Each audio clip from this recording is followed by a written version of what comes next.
Today on the Daily Scoop podcast from the Scoop News Group. The White House pushes AI infrastructure following a meeting with tech CEOs. And CISA warns of hackers exploiting a bug for an end-of-life Ivanti product. It's Monday, September 16th, 2024.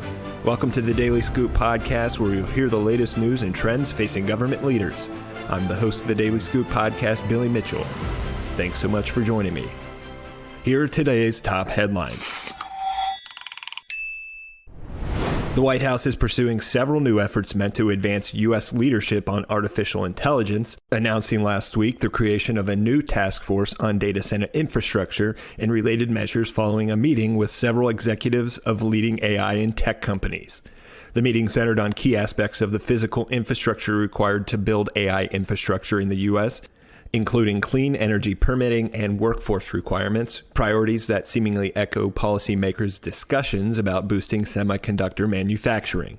Specifically, federal officials and executives who attended Thursday's White House roundtable focused on securing power sources to support the enormous data centers that large AI models depend on.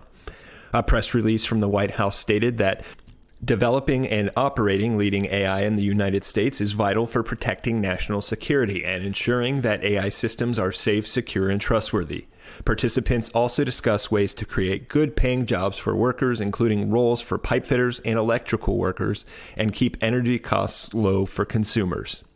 In other news, an end-of-life version of Ivanti's cloud IT service management software has a recently released vulnerability that the Cybersecurity and Infrastructure Security Agency says is being exploited.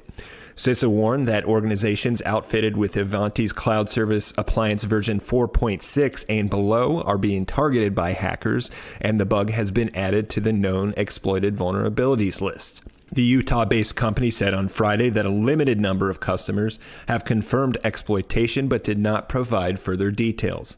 Additionally, the bug is the last to be ported to the end-of-life version, Ivanti said, so organizations should update to CISA 5.0 for the further security updates.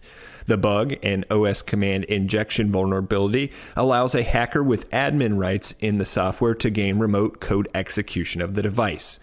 The vulnerability was first released to the public September 10th, and at the time, there were no known public exploits. To find evidence of compromise, Ivanti suggests reviewing CISA for new admin users. Federal civilian agencies are required to mitigate the vulnerability within 60 days after being added to the known exploited vulnerabilities list. For more news at the intersection of the federal government and technology, visit fedscoop.com. Thanks so much for tuning in to another episode of the Daily Scoop podcast, available on all podcast platforms. If you've already rated the podcast on your platform of choice, thanks so much. High ratings and good reviews of the show help more people to find it. The Daily Scoop podcast is a production of the Scoop News Group in Washington, D.C. Adam Butler and Carlin Fisher help put the show together, and the entire Scoop News Group team contributes. We'll be back tomorrow with more top headlines. Until then, I'm your host, Billy Mitchell. Thanks so much for listening.